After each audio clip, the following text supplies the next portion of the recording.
Hello students, welcome back. Let's continue with our last chapter, chapter number 23, essay writing. So let's start the chapter. Chapter number 23, essay writing. ऐसे हम क्या लिखते हैं, जैसे हमें कोई भी टॉपिक गिवन है तो उस पर हमें अपने व्यूज लिखने हैं कि वो क्या होता है, वो कैसे होता है, उससे हम कैसे बच सकते हैं। जैसे फर्स्ट टॉपिक यहाँ पे गिवन है पॉल्यूशन, तो यहाँ पर आप पॉल्यूशन के बारे में लिखेंगे।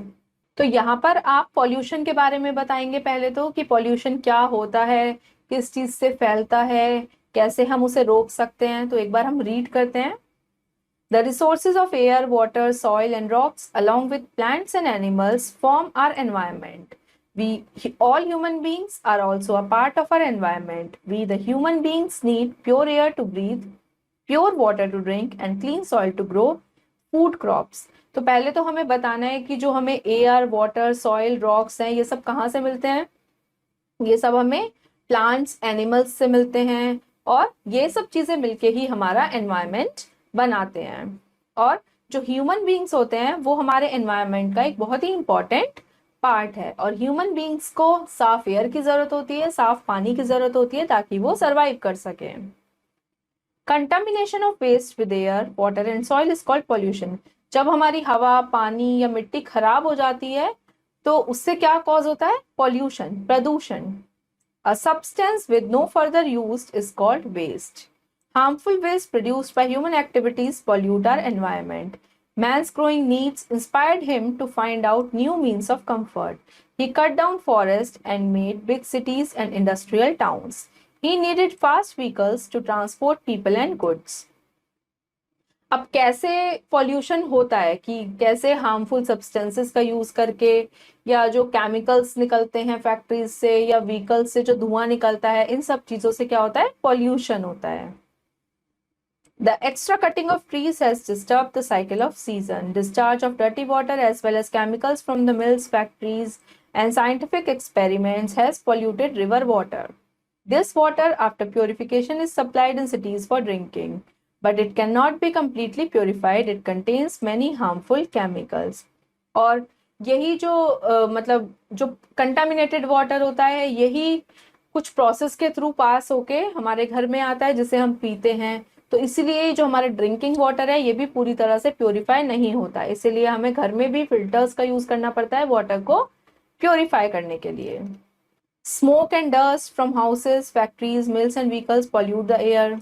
We inhale this impure air and smoke which harm our health. Bones and other body parts of animals and birds decay in the rubbish. Infinite germs and foul smell spread from them to make people ill. Air pollution कैसे होता है, air pollution भी बहुत सारे sources हैं। Smoke से, factories से जो धुआं निकल रहा है, मिल्स से जो निकल रहा है, व्हीकल्स से जो स्मोक निकल रहा है, वो सब हमारी एयर में मिक्स होता है जिससे एयर पॉल्यूशन होता है और उससे भी हमें बहुत सारी बीमारियां हो जाती हैं। Dumping of city garbage in the countryside spoils the soil. It contains so many types of insects, worms and germs that harm and pollute the crops, if any grown. It contains plastic bags which do not allow water to be absorbed by the soil or plants. Industrial waste dumped in the countryside makes the soil unfit for growing plants forever. ऐसे ही soil pollution कैसे होता है, जब हम कहीं पर भी कूड़ा डंप कर देते हैं तो कुछ टाइम के बाद क्या होता है कि वो सड़ जाता है, तो कुछ तो सॉइल के साथ मिक्स हो जाता है बट कुछ ऐसे ही रह जाता है। जैसे पॉलिथिन्स हैं, अगर सॉइल में पॉलिथिन्स हैं तो वो वाटर को भी नीचे पास आउट नहीं होने देती, मतलब सॉइल को भी वाटर एब्जॉर्ब नहीं करने देती, जिसकी वजह से हमारी जो प्लांट्स हैं या जो क्रॉप्स हैं वो स्पॉइल हो जाती हैं। The harsh sound of vehicles and machines in the mills and factories harms our ears and brain. It affects our power of hearing and heart. एक टाइप होता है नॉइज पोल्यूशन जो बहुत ज्यादा तेज आवाज से होता है, जो आवाज हमारे लिए हार्मफुल होती है। Reduce litter and check a person whom you find littering. Separate out the waste in biodegradable and non-biodegradable.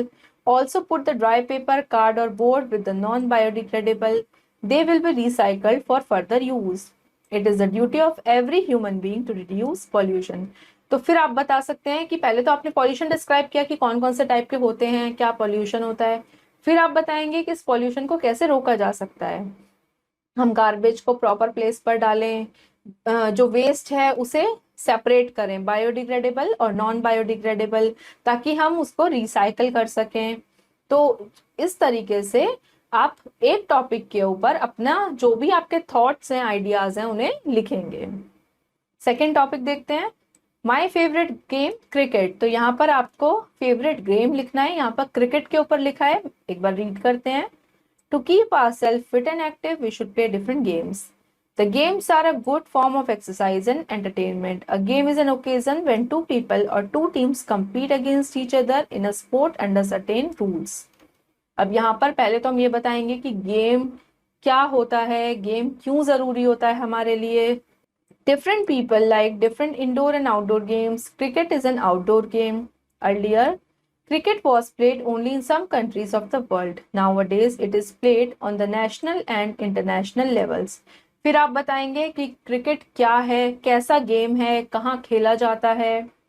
It has now become popular in many countries. People get excited when an international cricket match is transmitted live on a television channel. They are so thrilled that they miss their food, water, and sleep to watch it. People inquire from one another about the latest score at workplace and on the way. फिर आप बताएंगे कि कैसे आजकल लोग live cricket देखते हैं अपने घर पर, और जब क्रिकेट आता है तो वो इतने एक्साइटेड होते हैं कि वो सब कुछ भूल जाते हैं। वो हर टाइम बस उनका ध्यान रहता है कि स्कोर पता करें, स्कोर पता करें। The playground of cricket is called a pitch. A pitch of 22 yards long is prepared in the middle of a big ground. A wicket having 3 stumps and 2 bails is fixed on one side of the pitch and the other wicket is fixed opposite the other. फिर आप बताएंगे कि cricket कहाँ खेला जाता है, उसका playground क्या होता है, वहां पर क्या क्या अरेंज करना होता है क्रिकेट खेलने के लिए। There are 11 players in a cricket team. 2 teams play against each other. One team bats and the other team bowls and fields. There are 2 umpires to judge the game. The bowler throws the ball to hit the stumps opposite to him. The batsman tries to strike the ball with his bat. If he is able to strike the ball, the fielders try to catch the ball in the air or on the ground. At the same time, both the batsmen run from wicket to wicket until a fielder may catch hold of the ball. If the ball touches any one of the stump, the batsman is out. If a fielder catches the ball in the air, then also the batsman is out. फिर आप describe करेंगे कि कैसे match खेला जाता है, कितनी teams होती हैं, कितने प्लेयर्स होते हैं, फिर कैसे बॉलिंग होती है, कैसे बैटिंग होती है, फील्डिंग कैसे करते हैं, प्लेयर आउट कब होता है। मतलब आपको पूरा क्रिकेट का गेम यहाँ पर डिस्क्राइब करना है। When one batsman is out, another batsman come to bat. The batting goes on till the 10th man is out. Then the second team bats and scores the runs. The team that scores the greater number of runs wins the game. फिर जैसे एक batsman out होता है तो फिर दूसरा batsman आता है, फिर किस तरीके से एक टीम के बाद दूसरी टीम खेलती है, फिर जिसके स्कोर ज्यादा होते हैं वो जीत जाती है। Cricket is a game of good physical exercise. All the muscles are exercised in bowling, batting and fielding. It makes us strong and playful. फिर आप बताएंगे कि कैसे क्रिकेट हमारे लिए जरूरी है और उससे हमें क्या फायदे होते हैं। थर्ड टॉपिक है रेसेस, मतलब break time. Recess is generally observed after 4 periods of teaching and learning. The monotony of continuous learning is broken by refreshment of body and mind. Recess क्या होता है, जो लंच टाइम होता है हमारे school में, और रेसेस ज्यादातर होता है हमारे टोटल 8 पीरियड्स होते हैं मोस्टली क्लासरूम में, तो 4 पीरियड्स के बाद रेसेस होता है। क्यों होता है वो, क्योंकि हम पढ़ते पढ़ते बोर हो जाते हैं, तो उस बोरियत को हटाने के लिए एक रिफ्रेशमेंट दिया जाता है हमें, ताकि हम थोड़ा सा आगे पढ़ने के लिए रिफ्रेश हो जाएं। As soon as the bell for recess rings, the students push their books, notebooks and pens into their bags. They pull out their tiffin or money. Many of them rush out their classrooms, some of them shouting and others talking. They rush to drink water or to the canteen to buy snacks or drinks. Everyone is active with limbs and mouth. जैसे ही races की bell होती है, सब बच्चे फटाफट अपनी books बंद करके लंच निकालते हैं, लंच करने लगते हैं। कुछ कैंटीन चले जाते हैं लेने के लिए, कुछ लंच टाइम में जल्दी से लंच फिनिश करके खेलने लगते हैं। मतलब सब अपना अपने तरीके से अपना वो टाइम स्पेंड करते हैं। Some students eat their snacks in the classroom. They sit together and share their delicacies over gossip and laughter. As soon as they finish it, they also rush to the canteen or the lawn. कुछ बच्चे classroom में lunch करते हैं, बातें करके अपने friends के साथ, फिर लंच फिनिश करके वो भी कैंटीन चले जाते हैं या ऐसे ही अपने लॉन में घूमते लगते हैं। The students become restless at the canteen counter. They shout to ask for their requirements, though the personnel can handle one at a time. The noise goes on decreasing after a few minutes. तो सारे बच्चे canteen में खड़े होते हैं, शोर मचाते रहते हैं, सबको ये चाहिए कि पहले हमारा सामान मिल जाए, पहले हमारा सामान मिल जाए। तो इसलिए जो कैंटीन वाला एरिया होता है वहां पर तो आवाजें कभी ज्यादा कभी कम चलती रहती हैं। Some students begin to play in the ground. Some sit in the lawn to relax but end up in gossip or quarrel.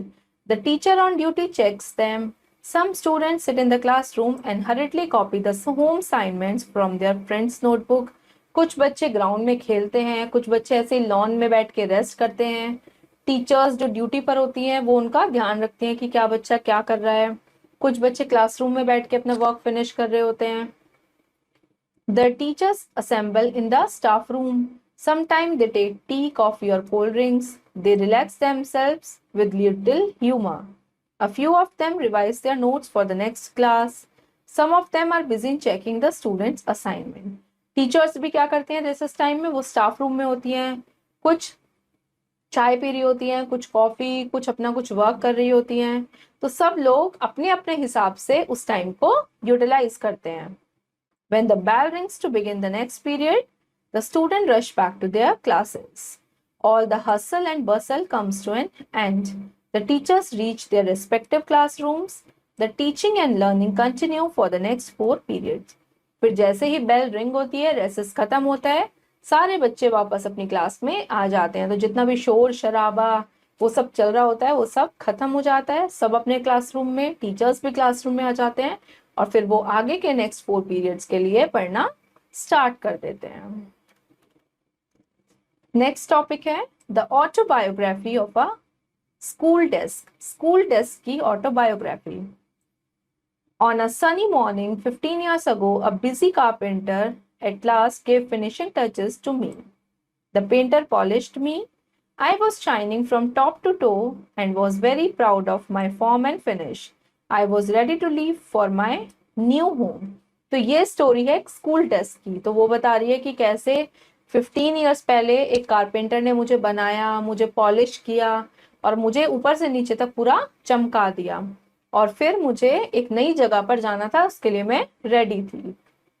That very afternoon, a huge truck pulled up at the carpenter's workshop. I was loaded in it with my 50 friends. The driver fastened us with stout ropes without caring for the pain he has causing us. The drove on the rough road and we all could feel the bumps. After a long, hard and tiring journey, we reached our destination. How happy I was to see that I had become a member of the best school in the town. फिर वो desk क्या लिखती है कि कैसे एक truck आता है, फिर सारे डेस्क मतलब मैं और मेरे सारे फ्रेंड्स उस ट्रक में लोड हो जाते हैं। फिर वो जो ट्रक ड्राइवर होता है वो बड़ा हार्शली उस ट्रक को ड्राइव करके एक जगह पर लेकर जाता है। मतलब उसे इतनी भी फिक्र नहीं होती कि हमें पेन हो रहा होगा। मतलब ये तो एक डेस्क की बायोग्राफी है कि कैसे वो मतलब वो अपना एक एक्सपीरियंस शेयर करे कि उन्हें कैसा लगता है।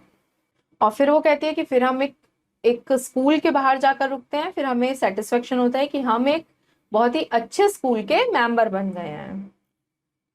We were hoisted out of the truck and dumped in the lawn of the school. I gave a sigh of relief when I was carried into the senior-most class of the school, class 10th, and was placed in the first row near the window. I had no children to be with as the school was closed for the summer vacations. I felt lonely and passed my time chatting with the other desk and enjoying nature. फिर वो बताते हैं कि कैसे truck से desk को निकालकर lawn में रखा जाता है, फिर लॉन से वो डेस्क कहाँ जाती है, क्लासरूम्स में जाती हैं, फिर बच्चे आते हैं और उन पर बैठते हैं। Finally, the school reopened. 2 boys wanted to have me as their desk as I was new. The teacher allotted me to a girl named Chavi. She was a very nice girl and treated me very gently and with utmost care. The next day, she brought a special sticker as a present for me. She stuck it on my left corner. This made the other desk very jealous of me. I just do not know how the whole year passed. Time came for us to part. I felt miserable and restless and kept remembering her in the term break. अब ऐसे ही school खुलते हैं, फिर सारे बच्चे उस नई desk पर बैठना चाहते हैं, बट टीचर ने एक लड़की को वो डेस्क अलॉट की जिसका नाम था छवि, और वो उस डेस्क को बहुत अच्छे से ट्रीट करती थी। उसने उस पर एक स्टिकर भी लगाया और उस डेस्क को भी बहुत अच्छा लगता था उस लड़की के साथ। The next master was Pavan Gupta. He was very irresponsible. He would scribble on me, and one day he even carved out his name on me with blade. फिर अगली बार जब वहां पर कौन आया, एक दूसरा बच्चा आया, पवन गुप्ता। वो बहुत ही इररिस्पॉन्सिबल था। वो हर टाइम उस डेस्क पर किसी न किसी चीज से कुछ न कुछ लिखता रहता था। That was the most painful experience of my life. That night I could not sleep as I was in agony and wept bitterly. I was very happy when this naughty boy was promoted. और फिर उस लड़के के साथ उस desk को अच्छा नहीं लगता था। फिर उसे बड़ी खुशी हुई जब वो लड़का प्रमोट होकर दूसरी क्लास में गया। My career has been a long span of many and varied experiences. Boys and girls have dragged me about, jumped and leaped on me, and even overturned me. Once in the course of a classroom fight, my back was broken. I was taken to the repairing room where I was soon mended. I have met many a student and teacher, some of whom are holding respectable positions in the society. I feel very proud of them. I always wish success to all my masters. तो यहाँ पर desk ने अपना experience बताया है कि कैसे कुछ लोग उसे बहुत ही प्यार से हैंडल करते थे और कैसे कुछ लोग उसके साथ उस पर कूदना, कभी उसको इधर करना, कभी इधर टर्न करना, ये सब चीजें करते थे। नाउ फिफ्थ टॉपिक है मदर टेरेसा। यहाँ पर हम मदर टेरेसा के बारे में पढ़ेंगे। Many great people were born in our country. They have set examples before us and it is up to us to learn from their lives. बहुत सारे महान लोग हैं हमारे देश में, अलग अलग तरीके के एग्जाम्पल्स उन्होंने हमारे लिए सेट किए हैं और जिनसे हम उनकी लाइफ के बारे में जाने अगर हम, तो हम भी उनसे बहुत कुछ सीख सकते हैं। The person I admire most is Mother Teresa. यहाँ पर बात कर रहे हैं मदर टेरेसा की। She was one of the greatest missionaries of our time. She dedicated her entire life to the service of the poorest of the poor. She was an apostle of the unwanted. Though a foreigner, Mother Teresa settled in Calcutta, now Kolkata, and made it her home. She visited the slums in and around Calcutta and nursed those who suffered from leprosy and cancer. She cared for the feelings of those who were unwanted, uncared for, and deserted by everybody. The sick and the suffering found in Mother Teresa the love and affection of a real mother. Even the handicapped children were not neglected by her. Therefore, she was accepted and loved by Indians of all castes and creeds. She believed that the service of man is the service of God. और वो कैसी lady थी? वो गरीबों का बहुत ध्यान रखती थी, या जो बच्चे जिनका कोई नहीं है, जिनकी किसी को जरूरत नहीं है, वो उनकी केयर करती थी। उनको मतलब कैंसर के जो पेशेंट थे उनके लिए भी उन्होंने नर्सिंग फैसिलिटीज अवेलेबल कराई और वो सबकी फीलिंग्स का बड़ा ख्याल रखती थी। इसीलिए इंडिया के जो लोग थे वो उन्हें बहुत पसंद करते थे। उन्हें लगता था कि अगर हम किसी ह्यूमन बीइंग की हेल्प कर रहे हैं तो मतलब हम भगवान के लिए ही कुछ कर रहे हैं। Mother Teresa ancestors were hardworking peasants and this showed itself both in her stamina and in her common sense. Mother Teresa के जो एंसेस्टर्स थे वो भी एक किसान थे, बहुत मेहनती किसान थे, तो ऐसा उनके जेस्टर्स में नजर आता था क्योंकि वो भी बहुत ज्यादा मेहनती थी, वो भी बहुत ज्यादा स्टैमिना था उनमें भी। She was the founder of an organisation called Missionaries of Charity. वो एक ऑर्गेनाइजेशन की फाउंडर थी जिसका नाम था Missionaries of Charity. This organisation has many institutions not only in India but also in other parts of the world. और इस organisation के भी बहुत सारे इंस्टीट्यूशंस थे, इंडिया में ही नहीं और भी अलग अलग पार्ट्स में वर्ल्ड के। Money to run these institutions was no problem for her. She felt that whenever she was in need of money God gave it to her through his people. और उन्हें कभी पैसों की भी चिंता नहीं थी। उनका मानना था कि जब भी उन्हें पैसों की जरूरत होती है तो भगवान किसी ना किसी रूप में उनके पास पैसे भेज ही देते हैं। Her spirit of sacrifice was shown by the fact that when she was given a car used by the Pope during his visit to India, she sold it and used the money for the betterment of her organization. और उनके sacrifice के बारे में तो आप इस बात से जान लेंगे कि एक बार उन्हें कार दी गई थी जब वो इंडिया आई थी, और उन्होंने क्या किया, उन्होंने उस कार को बेच दिया और उससे जो पैसे मिले उसको भी अपनी ऑर्गेनाइजेशन के बेटरमेंट में ही यूज कर लिया। For her selfless services of humanity were conferred on her numerous honors both national and international। और वो नेशनली और इंटरनेशनली बिल्कुल मतलब सेल्फलेस सर्विस थी उनकी। All the money she got from the awards went into her work। उन्हें जो भी पैसे अपने काम से मिलते थे वो सब लोगों के लिए अपने काम में खर्च कर देती थी। Mother Teresa passed away in 1997 और उनकी डेथ 1997 में हो गई थी। हर passing away was deeply mourned by people the world over। The process of declaring her a saint has already been initiated। It is only a matter of time before she will be formally declared a saint, a title which she fully deserved। और लोग उनको एक Saint मानते थे क्योंकि वो उन्होंने इतने अच्छे अच्छे काम किए थे कि लोग आज तक भी उन्हें नहीं भूल पाए हैं। Now it's time to answer। Write down the essays on the following topics। अब यहाँ पर भी आपको कुछ टॉपिक्स गिवन हैं जिन पर आपको एसे लिखने का ट्राई करना है। हमारा चैप्टर नंबर 23 फिनिश हो गया है। होपफुली स्टूडेंट्स आपको समझ आया होगा कि हम एसे में क्या और कैसे लिखते हैं। अब हम मिलेंगे अपनी नेक्स्ट वीडियो में। Thank you and have a nice day.